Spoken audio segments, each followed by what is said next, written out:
West Coast Cookbook and Speakeasy with Chef Justice Putnam. Netrootsradio.com.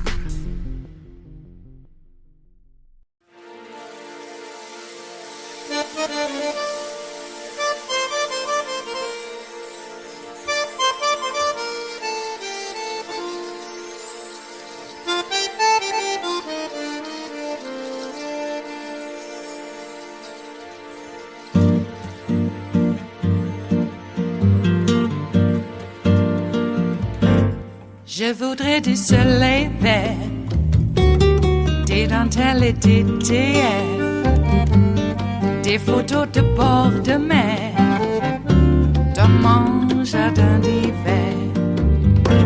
Je voudrais de la lumière, comme en Nouvelle-Angleterre. Je veux changer d'atmosphère, dans mon jardin d'hiver.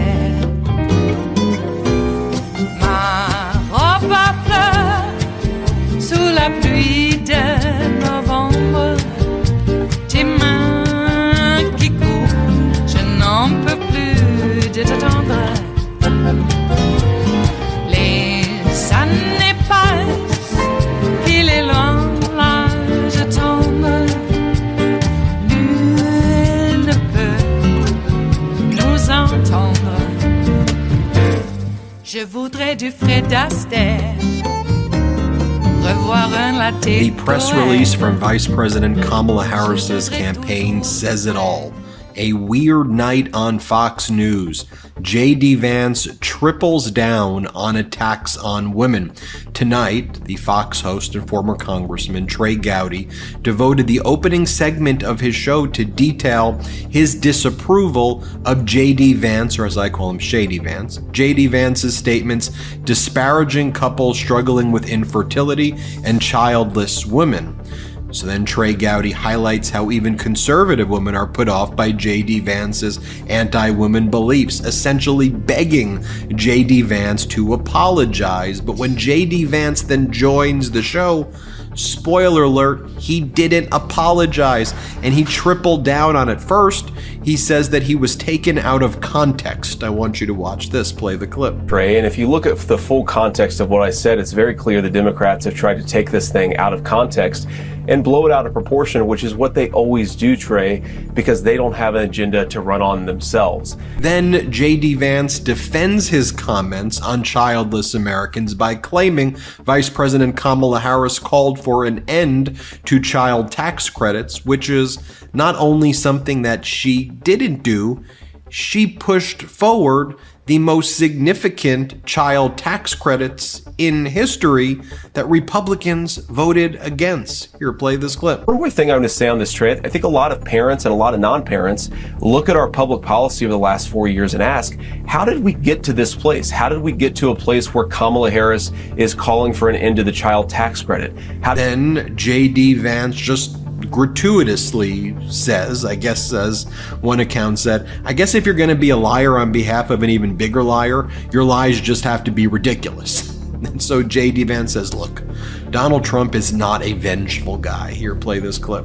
Yeah, of course, Trey. And you know, I was critical of the president back in 2015 and 2016, and he has looked at me as somebody who can contribute meaningfully to the future of the country, so he asked me to be his running mate. This is not a vengeful guy. The media lies about Donald Trump more than anybody I've ever seen in public life.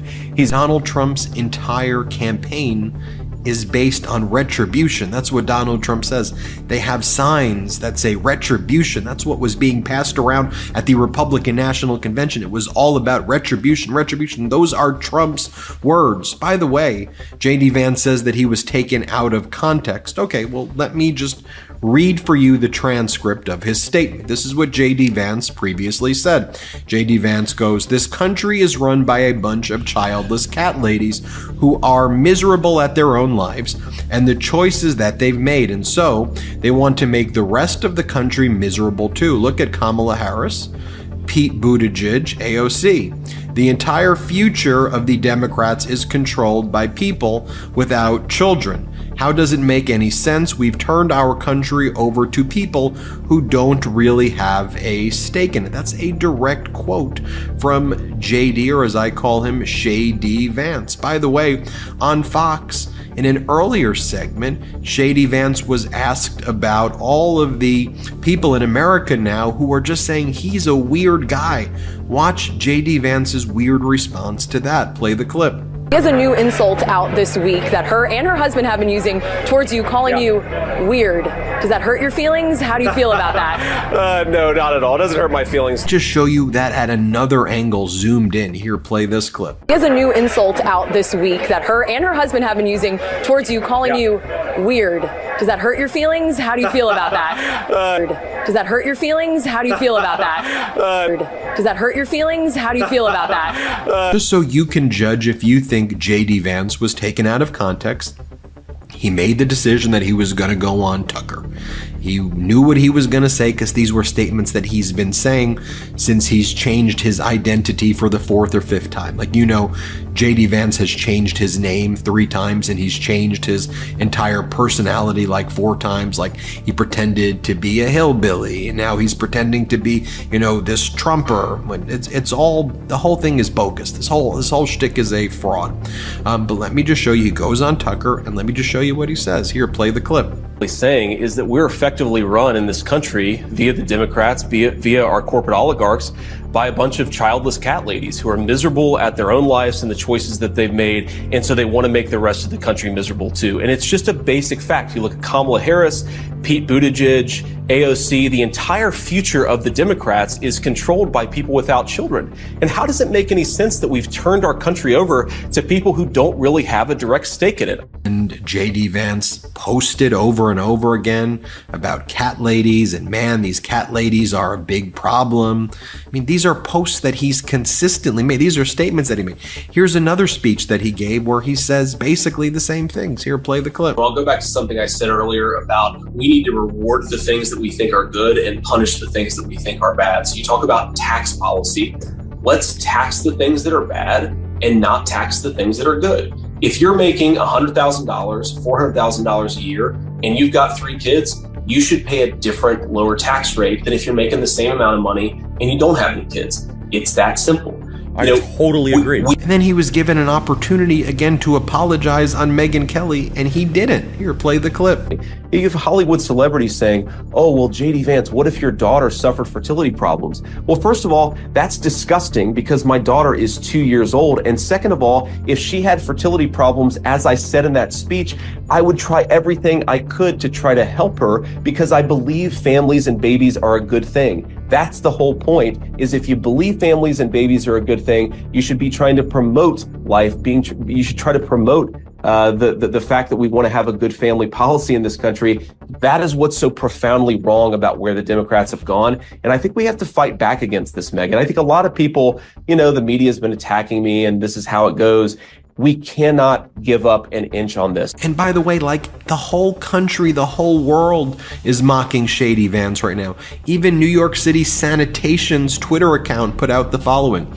Have a couch you just don't love anymore? Set it out the night before your trash only, not recycling collection day. And that's from the New York Sanitation Department. By the way, here is a new photo that just came out about from JD Vance. He's wearing a communist shirt, complete with a hammer and sickle. This is a photo from JD Vance. Also, some other photos of JD Vance passed out when he was like blacked out drunk before. Those are surfacing as well. And of course, we've talked about JD Vance Googling dolphin and women and, you know, disgusting stuff. So we've talked about that before. But that's Shady Vance. This video just went viral. This is Chelsea Handler reacting to all this JD Vance news. Here, play this clip. Oh, hey! As you might have heard, Donald Trump's running mate and future star of his own Dateline episode, J.D. Vance, is ruffling quite a few feathers this week. We're effectively run in this country by a bunch of childless cat ladies who look at Kamala Harris. The entire future of the Democrats is controlled by people without children. Listen up, you wingnut elegy. This country is still controlled by men in systems that were set up by men that are carefully crafted to continue to benefit men. So, to put it in women-hating terms, you'll understand you're being hysterical. But let's be clear, there's no correlation between childless people and the presidency. For example, our very first United States president, Mr. George Washington, didn't have children. In fact, he had 2 stepchildren. That's right, just like someone else I know. And to your point about Kamala not being fit because she's not a mother, I'd like to remind you that no president in the history of the United States has ever been a mother. But maybe if she had 5 kids with 3 different men and a scandalous affair with a porn star and was convicted felon, that would be more palatable to Republican men. I mean, my God, are we tired? You sad, diet, Mountain Dew drinking, couch humping, dolphin porn aficionado, all of us childless cat and dog ladies are going to go from childless and crushing it to childless and crushing you in November. And before you tell me he didn't really fuck a couch, spare me. I grew up in New Jersey in the 80s where everyone had a couch in their basement, and I know a couch fucker when I see one. And then so, because of all of this, then Trey Gowdy, the host of that show, had to do damage control. And so he tried to give this whole monologue where he was trying to apologize for Shady Vance. Here, watch this. I've watched that interview many times, and you should too, in full, and draw your own conclusions. When that interview surfaced, 2 things leapt to my mind. Those of us who talk for a living make mistakes. We say things that in hindsight we might phrase differently or better or not at all. And then I thought about a stormy day at Reagan National Airport where I met 2 women desperately trying to get home to South America. I was trying to get home to South Carolina. We spent the whole day together, finally making it to Charlotte, and then somehow we got them on a flight to Houston. They were headed to visit family in South America before returning to their new home called America. And when we parted ways, they said they'd like to pray for me as their way of saying thanks for the day spent together. And I assured them it's too late to help me. But I do have a friend who's expecting, and she got some tough news about her unborn child. Would they please pray for her instead? And they did, and they still do to this day. They're Catholic nuns, childless, dedicated to God, love this country, living lives of service to others. And it's not just Catholic nuns. Some of the finest people I know don't have children. Teachers and guidance counselors and lawyers and doctors, and they love other people's children enough to teach and guide and protect and minister to them. Some people choose not to have children. Others desperately want them, but they can't. In a moment, we'll speak with Senator J.D. Vance. We have never met before, but we have many friends in common who tell me that he is smart and he is talented and he is more than capable. None is perfect, no, not one. That's what the good book says. And the American people are forgiving if we ask.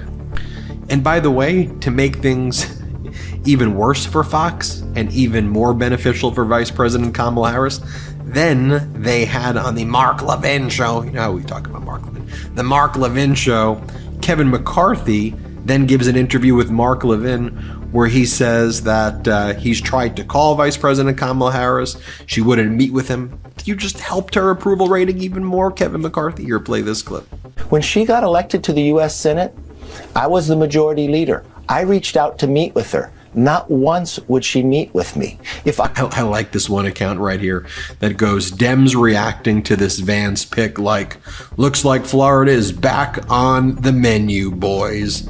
JD Vance also sent this bizarre email. I talked about it in another video with all of this going on. He goes, I've got a question for Ben. Can I give you a quick call before ... No, JD Vance, you can't give me a quick call. Then JD Vance again thought it would be a very good idea that he posts the following. This is actually a post by JD Vance. The post says, JD Vance is weird. JD Vance made a post that says, JD Vance is weird. It's real. It is Monday, the 29th of July of 2024, and you are in West Coast Cookbook and Speakeasy. I am your chef de cuisine, Justice Putnam. Gunner, the English bulldog, is our snoozing sous chef.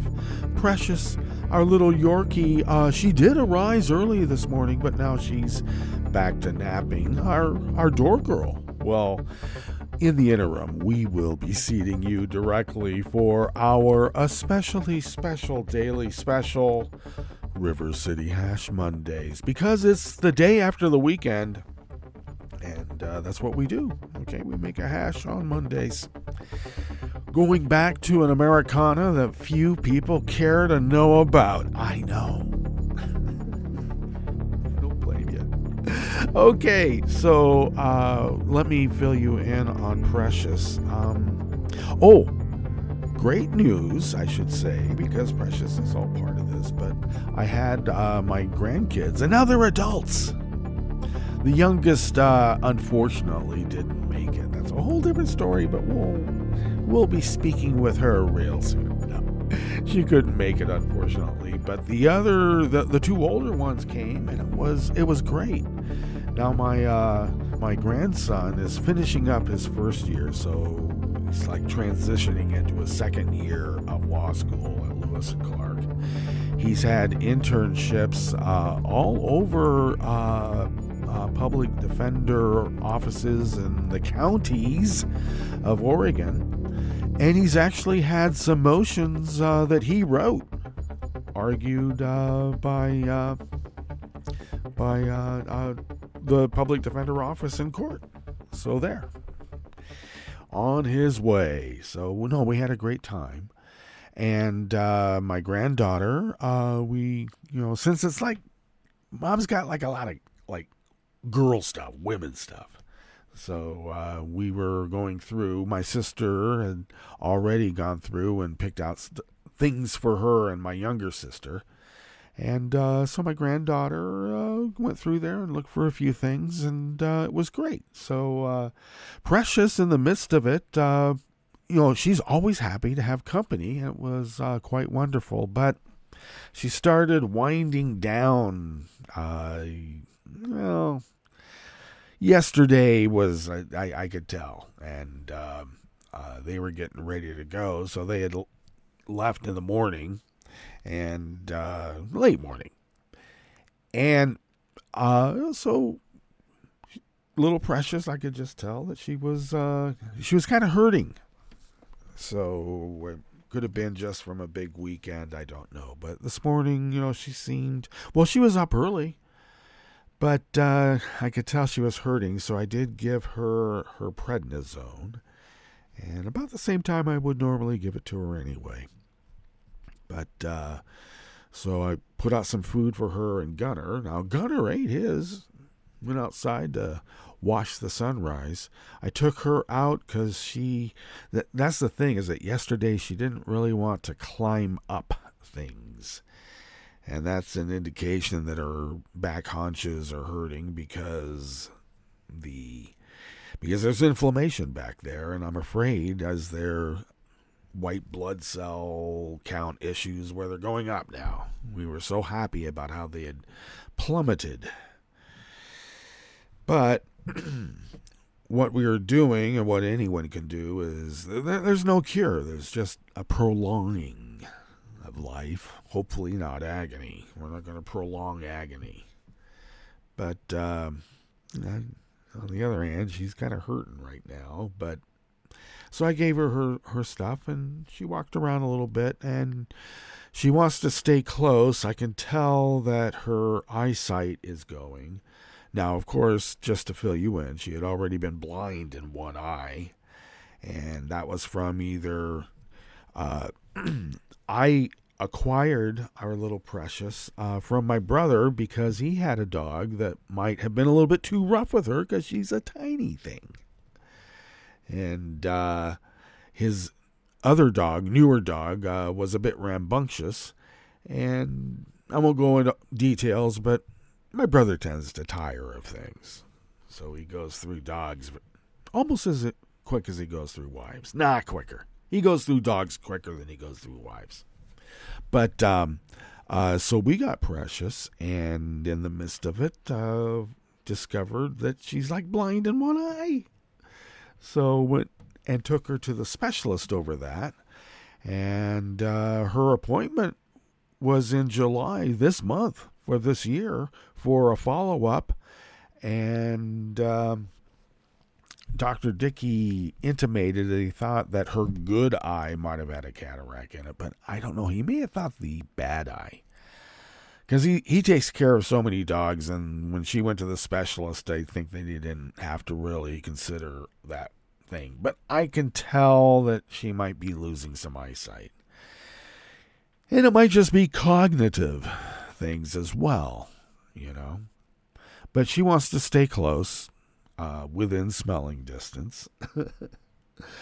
She is quick to move out of the way when she's laying, you know, like she likes to lay in the hallway and whatnot. So people who are here have to be aware of that, and the kids were. I say kids, they're adults, but you know what I mean. They're still kids. So I suppose I'm saying so a lot because that's a term of avoidance, isn't it? Because I'm avoiding.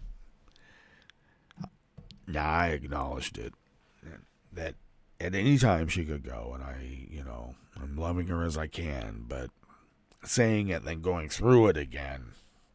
Oh, boy. Poor little thing. Life is so beautiful and harsh and cruel, isn't it? It is. Okay, so what about other things that are happening in the world, like the Last Supper, the Feast of Dionysus? Bacchanalian. I mean, come on. Okay. Boy, Americans think that they, their worldview should dominate everything. God, I hate that. Okay. We used to call that ethnicity. Yeah, ethnicity. Where you think that your culture, your ethnic tribe was the center of the universe. To me, that didn't sound very American, I do admit growing up that if we had Superman on our side, that maybe we might have a moral cause to get other people around the world to lift themselves up by their own bootstraps, vote for their leaders, which means that they got to go out and do all the work that it takes to be able to convince people that your policies and whatnot are the way to go, and then create a coalition of people who believe that and go out and then spread the word beyond what you're able to do yourself, and make the world a better place.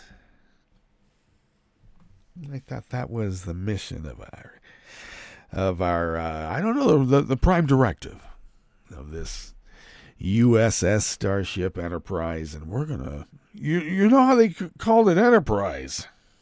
Right, you think it was after the battleship? Well, think about why the battleship was called Enterprise, or was it an aircraft carrier? Anyway, aircraft carrier, big boat, flat top.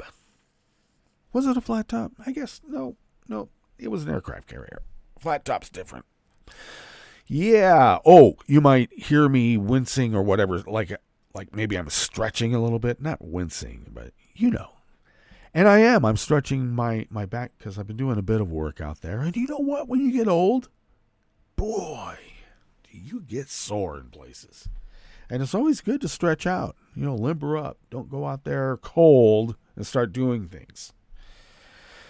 Even if you're young, like, 50, 55. Boy, to be limber like a 55-year-old, that would be a great thing. Like I said, life is both beautiful and cruel. How dare they? All right.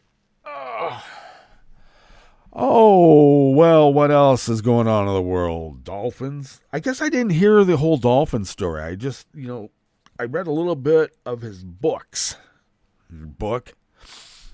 Man, this guy, when he went to college and took drugs, he was a guy that we all stayed away from. And it's not only because he was weird. That would be a big part of it. But what a shallow, individual. I mean, you had access to these mind-expanding substances. And what does he do? He reduces existence down to these little cartoon characters. My God, simple minds. It was then I realized, really, not everybody should be taking drugs. Okay.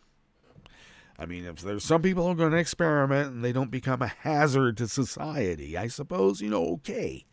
But I'm not going to be this everybody should be able to take drugs. I see what happens when everybody gets to take drugs. There's some people who can't handle it. We used to say back in the day, they could not maintain. That's right. If you can't go into a Denny's and order off the menu, then you're not doing it again. Darn them. And J.D. Vance is one of those guys. Jeez. Stay away from that. All right. So, is he a fraud? Yeah, how many times has that guy changed his name? Oh my gosh. I was accused of having different accounts. Well, what are you talking about on the Rogue River Town Facebook page? I might have mentioned that, and you may have remembered when I did. The fellow who said that he was keeping a file on me. Oh, God. Yeah. All right. I already know people are already keeping a file on me. I'm sure of it. They always say they're not when you inquire. And that's exact proof that you need. See how paranoia can really paralyze people? With others, it just makes it into a big joke. You think you're going to make me go crazy over your ridiculous surveillance? Come on. Those of us who grew up on Candid Camera always know that there's something out there that make you a joke. So be careful.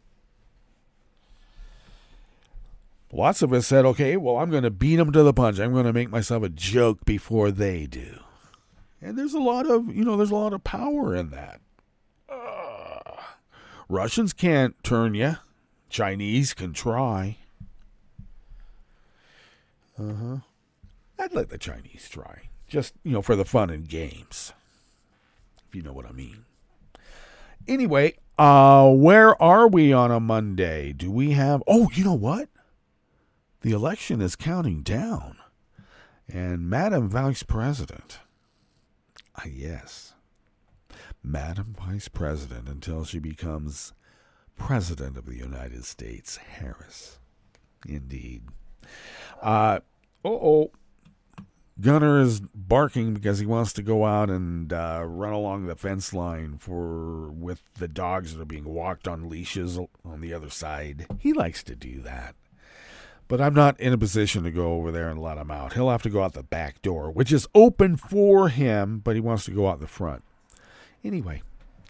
So, yes, Madam VP. I've decided that the friendliness that I feel just calling her Kamala, and I call Joe, because I felt, I don't know, there was an equality there of sorts. That's not the term I'm really looking for. There was a camaraderie. But I'm not quite ready yet right now to... Well, let me put it this way. The right wing is mispronouncing her name on purpose. And I think that out of respect, we should maybe call her Madam VP or by her full name. Just calling her by her first name, I think, might be a little bit too disrespectful to her in the office, and that's what I'm going to do, okay? Decision I made because we're Americans. All right. Oh, should I say anything about the Feast of Dionysus? Jeez. Roderman painted his painting, The Feast of Dionysus, in 1602. What's the big deal? And what else is the big deal? I mean, I love the fact that people are all upset, like, that's denigrating the Last Supper. Well, actually, the Last Supper is denigrating the Feast of Dionysus, all right? It's a typical ploy to appropriate those that you've conquered and take their feasts and festivals into your own so you can brainwash people into being murderous Romans. Okay? And then after that, murderous, European generalists. And then the next thing you know, you're like murderous Jack D. Ripper, crazy-ass nuke colonel flying B-52s over Russia. Dr. Strangelove. Mein Führer, I can walk. Yeah, thanks a lot. So, there's a reason why we have a separation of church and state, and it's because of that BS. Anyway, I just love the fact that people are so prurient. All right? That is French neorealism. Living Masters. We used to do the Living Masters in Laguna Beach. Did you guys get to see any of that? I'm sure some of you did. It was fun. I got to be a part of that, the production part of it. That was fun. So, it was that kind of thing. And it's French neorealism. I mean, not everybody's going to be into, like, even Italian realism, like Fellini neorealism, I call it. Other people call it carnivalesque. I like to call it neorealism because it's like hyper-real, really real, new real, the new real. Oh, yeah. And people the French loved it because the French are like this whole, the French have this little PFF. It's a little dismissal gasp or utterance. Yes, an utterance of dismissal. Okay. Not a complete, vocalization, but just a little utterance. Like no shit, or give me don't say shit, that kind of thing. It's probably what it would mean. So they loved it. It was like a PFFT to the world. Who cares? It is the Feast of Dionysus. The Feast of Dionysus is actually one of the gods that they honored at the original Greek games way back in the day. And they honored various gods during the Olympics, and it rotated every 4 years among the gods. So what about, as I specified on social media, what about the Greeks and their religion being insulted by a bunch of Christians saying that the Feast of Dionysus is really the Last Supper? Okay, Feast of Dionysus began a few thousand years, a couple of thousand years at least, before the Last Supper. And anyway, I don't know. Is it wrong to say that the Jesus story is really a lot of stories strung together to try to, I like to think, make people into conscious human beings, critical thinkers who think outside of themselves, outside of avarice, greed, and murderous intent, to help their fellow neighbors out of love, charity, and unconditional heart. All right? And that's a good thing. But let's be clear, it is a bunch of stories strung together, and why get upset because the Feast of Dionysus came before the Last Supper, but because of people's, inherent biases? The Feast of Dionysus is somehow insulting the Last Supper? Okay. Ignorance does not breed bliss, apparently. So, I would just say, mellow out, Francis. Drink some wine, and let's watch, the tandem diving contest. They should have tag team diving contests where they like slap each other's hands in midair, change positions with a half twist. Enough of that. What we have in store for you here? Oh my gosh, time's wasting. Is time ever a wasting? I hope not. Well, what else do we have in store for you here in the Bistro Cafe of West Coast Cookbook and Speakeasy on this? Well, so far it's a fabulous Monday, River City Hash Mondays, except for Little Precious.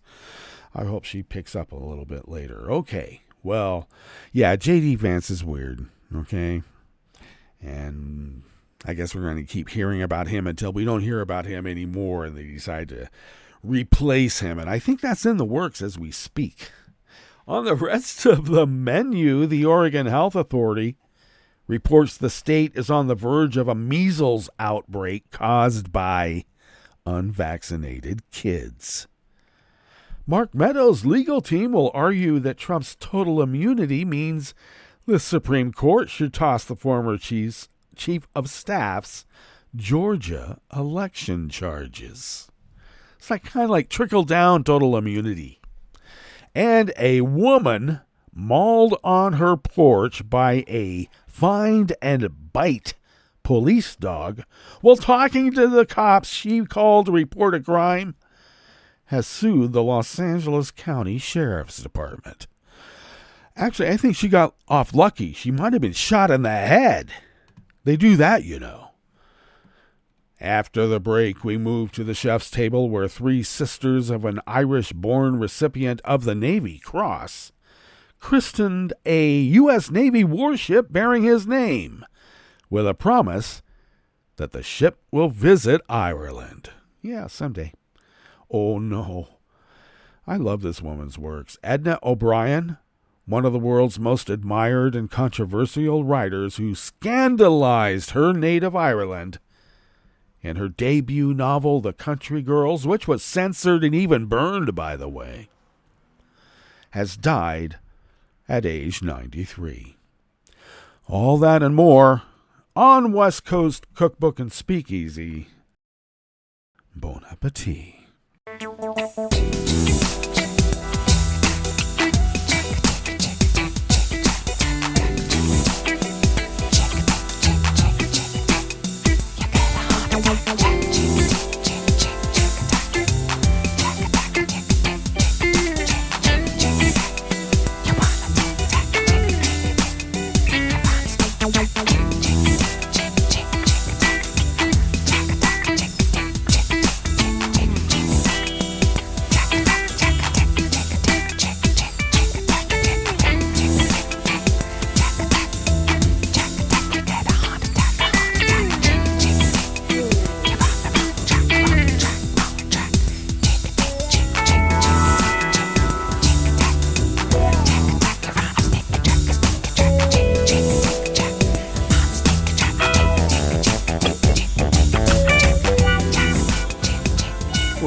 Ranting at no end lately, so why don't we once again tuck into this first offering here in the Bistro Cafe of West Coast Cookbook and Speakeasy, and it is by Julia Bobuck out of the Oregon Public Broadcasting website. Marion County health officials confirmed a new case of measles last week, bringing the state's total count to 15 cases. The new case involves an unvaccinated child who was diagnosed earlier last week. It is now the 8th case of measles reported out of Marion County. According to the Oregon Health Authority, 15 cases of measles have been reported in Oregon since mid-June, all among unvaccinated persons. Of the cases, 12 are confirmed and 3 are presumptive. 2 have been hospitalized. The individuals range in age from 3 to 43, with 9 cases being children younger than 10. Measles is the most highly contagious disease we know of. Dr. Paul Cieslak, the medical director of communicable diseases at OHA's Public Health Division, said, "The first symptoms of measles include a fever, cough, head cold, and red eyes before the clearest indicator of the disease appears, a rash on the face, neck, or hairline.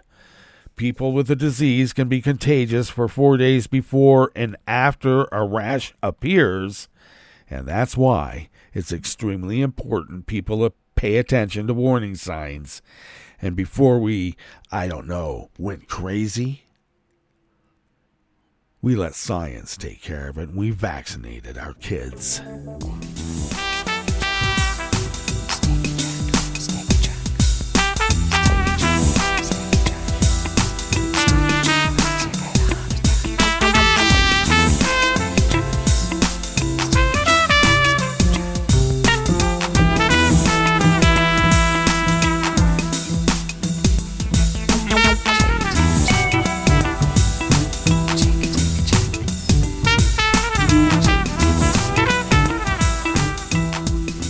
Bailey at the Washington Post brings us this next offering here in the Bistro Cafe of West Coast Cookbook and Speakeasy River City Hash Mondays. Mark Meadows, Donald Trump's former White House chief of staff, took his battle to throw out the Georgia election interference case against him to the U.S. Supreme Court, asking the justices to overturn a lower court ruling that rejected claims that his conduct was tied to his official federal duties.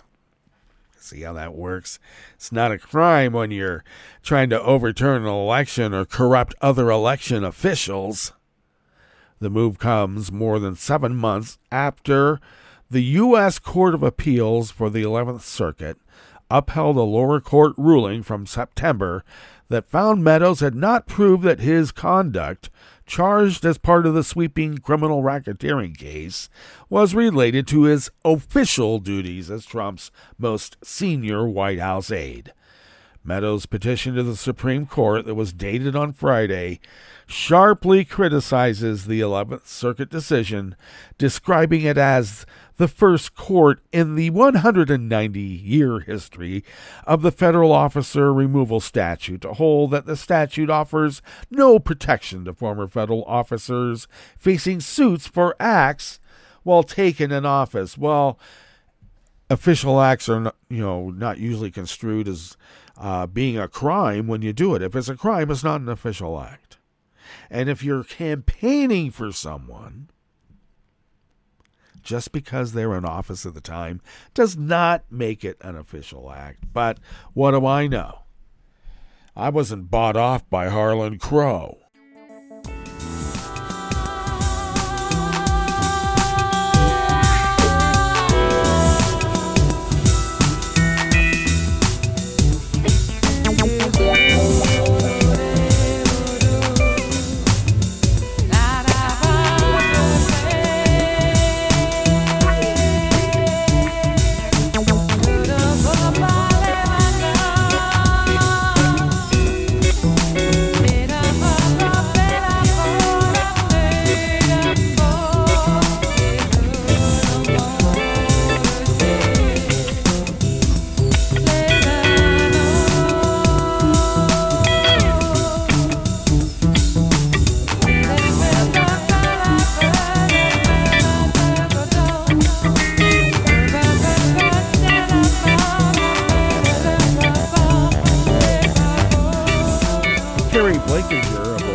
This final offering here in the Bistro Cafe of West Coast Cookbook and Speakeasy, and I'm going to abbreviate it quite a bit. A woman who was mauled by an LA County Sheriff's Department dog is suing the county and asking the department to end its find and bite canine program. Rosa Ramirez is 44 and was standing just outside her front door on her porch talking to a deputy that she called to report a crime when an off-leash patrol dog swooped in, clamped down on her hand, took her to the ground, and shook her violently, permanently injuring her hand and causing her to have shoulder surgery as well. An off-the-leash patrol dog. All right, well, I suggest that you go to my social media feeds at Justice Putnam, where you can, and you'll get the take you to the show notes and links diary, because I have the links there in my social media feed, and you can read this article in its totality, and it's quite, shall we say, maddening. Let us now go to our break, albeit very short break, and when we get back, we will go through weather from around the world, and we will finish up with the stories that we've curated for you today. You are listening to West Coast Cookbook and Speakeasy, and we will be right back. You are listening to netrootsradio.com. Please hang up and try again.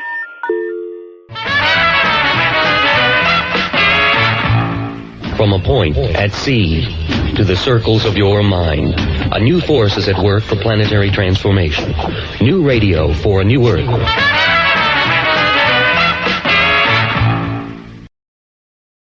If you came across someone struggling with hunger, how would you recognize them? By their clothes, their age, the way they speak? Would you notice an 8-year-old girl who's not excited for summer break because she may not be having lunch again until September? Or a single father of 2 who works 3 part-time jobs and still can't put enough food on the table?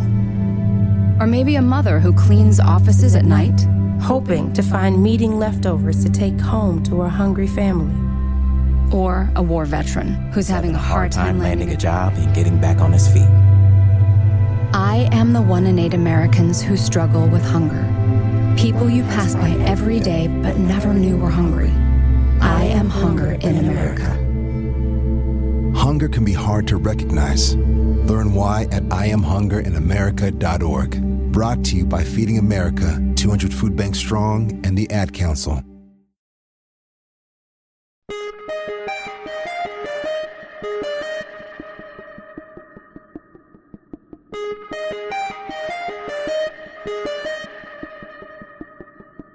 Hi, I'm Tom Hartman, and since you're listening to netrootsradio.com, show your progressive side and go to the donate button on the bottom of the homepage. It's progressives like you who power Netroots Radio and keep the progressive message beaming everywhere 24 hours a day.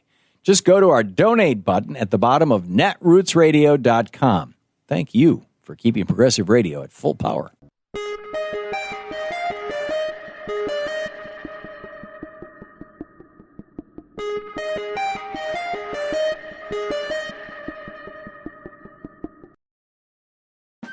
You're listening to the American Democracy Minute, keeping your government by and for the people. In 21 states plus D.C., Election Day voter registration has a proven record of enabling younger, non-white, and frequently moving citizens to vote, which is why anti-voter legislatures are scrambling to end it or neutralize it. The MIT Election Data and Science Lab finds that while results vary by state, Election Day registration boosts turnout 3 to 6%. Pew Research found earlier this year that 57% of Americans approve of Election Day registration, but a perception that Election Day registrants lean liberal mobilized some anti-voter legislatures to tighten rules or eliminate it altogether. Montana eliminated its same-day registration in 2021. New Hampshire has had same-day registration since 1994, but state Republicans now claim, without merit, that it's vulnerable to fraud. Their true target is keeping college students from voting. For other anti-voter legislatures, it's black or Hispanic voters. New Hampshire changed its rules to require same-day registrants to use provisional ballots. 5 more states now allow same-day only during early voting. If it's a choice over whether you vote or not, by all means register same day. But registering now or during an early in-person voting period ensures that you can get the right documents to register, vote, and have that vote count. We've linked to the rules for your state at AmericanDemocracyMinute.org. I'm Brian Beal. I'm Rick Smith, and this is Labor History in 2.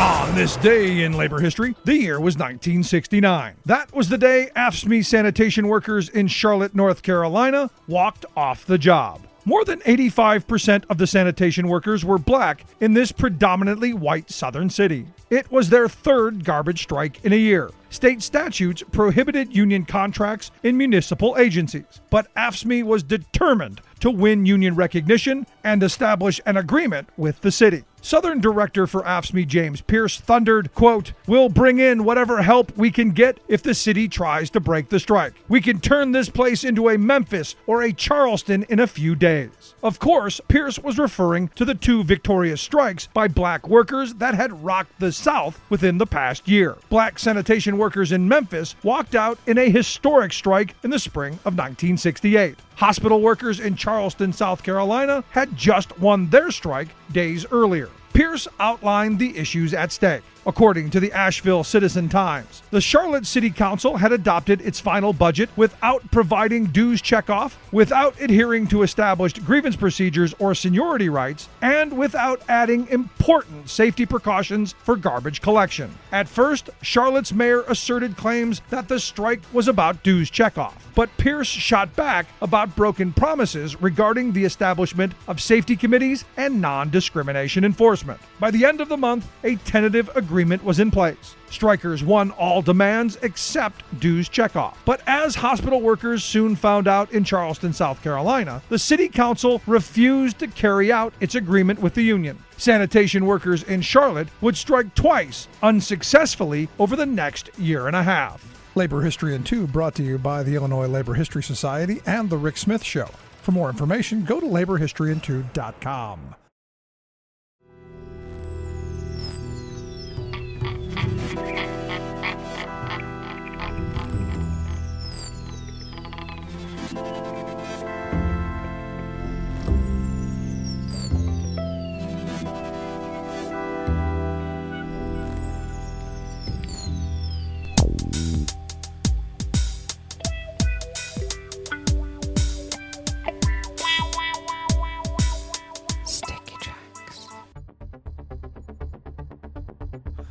Thank you for accompanying us here to the chef's table at West Coast Cookbook and Speakeasy. River City Hash Mondays. We always begin weather from around the world along the banks of the Rogue River in the Rogue River Valley of Southern Oregon on the west coast of the continental United States of America, where it is currently 61 degrees Fahrenheit right outside the front door here at the mothership. Looks like we are currently under sunny conditions and will be mainly sunny through the morning, then a few afternoon clouds. Visibility is to be reduced by smoke. I hate hearing that. And we're going to top out with highs in the upper 80s, which is actually a respite from some of the more, shall we say, severely warm temperatures that look like they want to come back. Winds will be out of the west-northwest at 10 to 15 miles per hour. Darn. That means that wildfires may be, picking up. We hate that. Cloudy skies early tonight, followed by partial clearing. Once again, visibility reduced by smoke. Lows in the upper 50s, winds out of the west-northwest at 5 to 10 miles per hour. Partly cloudy skies tomorrow with highs in the low to mid-90s. Winds out of the west-northwest at 5 to 10 miles per hour. Fortunately, we don't have a forecast tomorrow for visibility reduced by smoke. Because if visibility is reduced by smoke, it means your lungs are being filled with smoke, and I hate that. Well, speaking of bad substances filling our lungs, it looks like grass pollen is rated moderate. It's not really going to our lungs, but gets into my sinuses. The air quality index for the region is in the moderate range at 51 parts per million, so that's not healthy for those of us. Not me, but those of us who have breathing problems, which my mom had, so we had to be very careful. And that daytime UV index is very high, though it's come down a notch to level 8. So it's been bouncing back between 8 and 9, but it doesn't matter. Slather on the SPF. Barometric pressure is falling at 29.98 inches. Visibility is up to 10 miles, and relative humidity is at 75%. Weather from around the world is brought to you by a crowd of crowdsourced weather stations that a crowd crowdsources from around the world, and that is the Weather Underground. London is 83 degrees and fair. Paris is 87 and sunny with a thunderstorm watch. Rome is 98 and fear with a severe heat warning. Kabul is 81 and partly cloudy. Hong Kong is 81 with rain. Tokyo is 87 degrees and partly cloudy. Auckland, New Zealand is 55 degrees with light rain. San Francisco, California is 57 degrees and cloudy. Chicago, Illinois is 74 with rain showers, and New York, New York is 81 degrees Fahrenheit and partly cloudy. And that is weather from around the world, brought to you by a crowd of crowdsourced weather stations that a crowd crowdsources from around the world.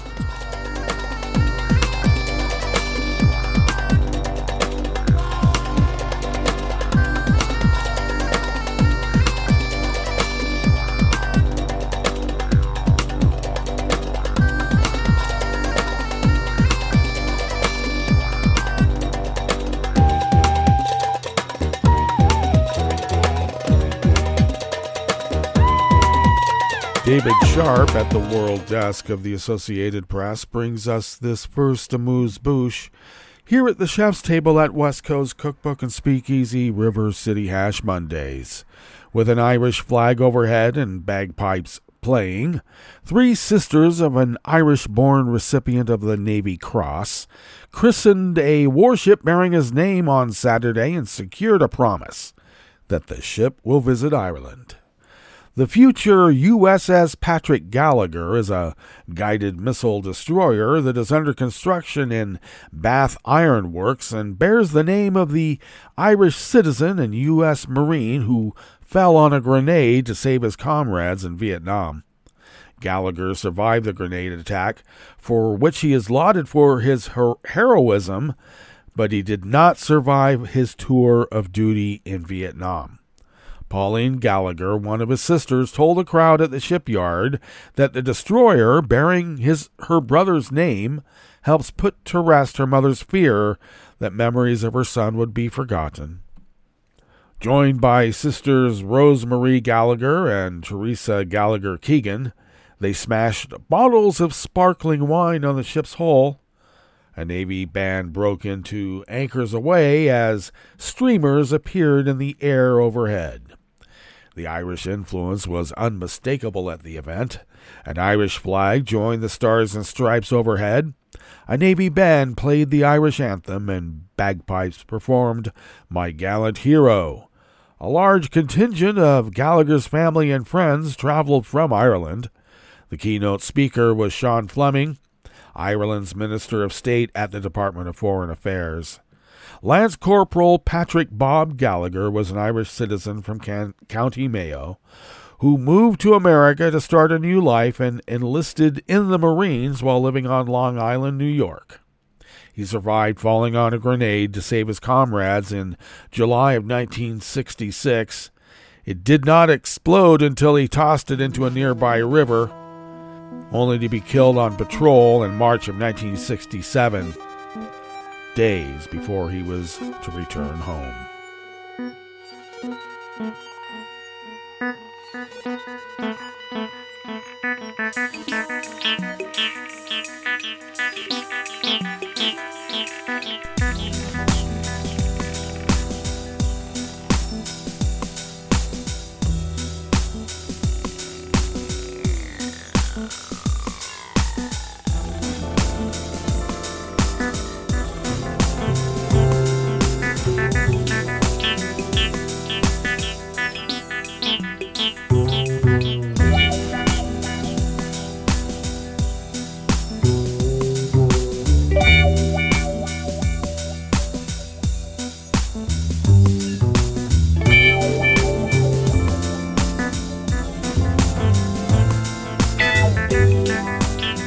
Hilal Atali at the World Desk of the Associated Press brings us this final amuse-bouche here at the chef's table at West Coast Cookbook and Speakeasy. Edna O'Brien, Ireland's literary pride and outlaw, who scandalized her native land with her debut novel, The Country Girls, before gaining international acclaim as a storyteller and iconoclast that found her welcomed everywhere from Dublin to the White House, has died. She was 93. O'Brien died on Saturday after a long illness, according to a statement by her publisher Faber and the literary agency PFD. Few so concretely and poetically challenged Ireland's religious, sexual, and gender boundaries. Few wrote so fiercely, so sensually about loneliness, rebellion, desire, and persecution. O'Brien is attracted to taboos just as they break, to the place of greatest heat and darkness, and you might even say danger to her mortal soul. Booker Prize winner Anne Enright wrote of her in The Guardian in 2012. O'Brien was an unknown, about to turn 30, living with her husband and 2 small children outside of London when The Country Girls made her Ireland's most notorious exile since James Joyce. Written in just 3 weeks and published in 1960 from an advance of roughly $75, The Country Girls follows the lives of 2 young women, Kathleen, or Kate Brady, and Bridget Baba Brennan, on a journey from a rural convent to the risks and adventures of Dublin. Admirers were as caught up in their defiance and awakening as would-be censors were enraged by such passages as, "He opened his braces and let his trousers slip down the ankles," and "He patted my knees with the other hand. I was excited and warm and violent." Fame, wanted or otherwise, was O'Brien's ever after.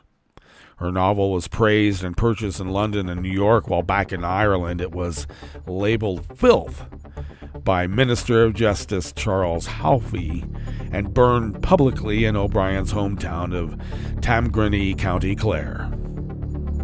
Well, great woman indeed.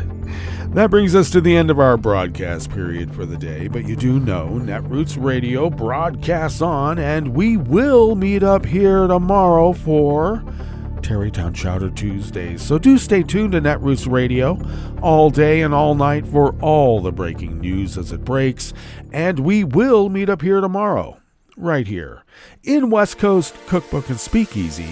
Bon appetit.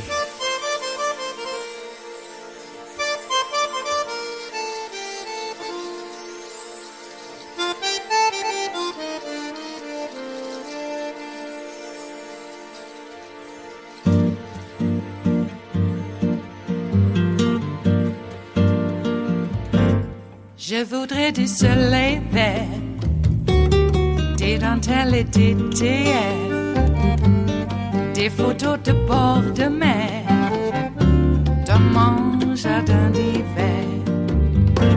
Je voudrais de la lumière, comme en Nouvelle-Angleterre. Je veux changer d'atmosphère, dans mon jardin d'hiver. À fleurs, sous la pluie de novembre, tes mains qui courent, je n'en peux plus de t'attendre. Les années passent, qu'il est loin, là je tombe. Nul ne peut nous entendre. Je voudrais du Fred Astaire, revoir un latte Goël. Je voudrais toujours te plaire dans mon jardin d'hiver. Je veux déjeuner par terre, comme au long de golfe clair. T'embrasser les yeux ouverts dans mon jardin d'hiver. Ma robe à fleurs sous la pluie de novembre.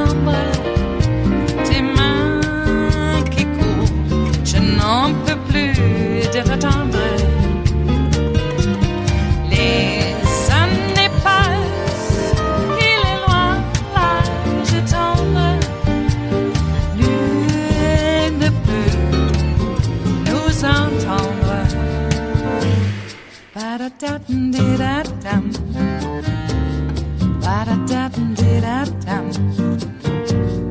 Ba-da-da-dum-dee-da-dum. Dans mon jardin d'hiver.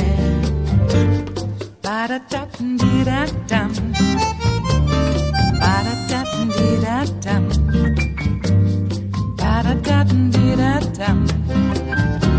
Dans mon jardin d'hiver. Dans mon jardin d'hiver. Dans mon jardin d'hiver.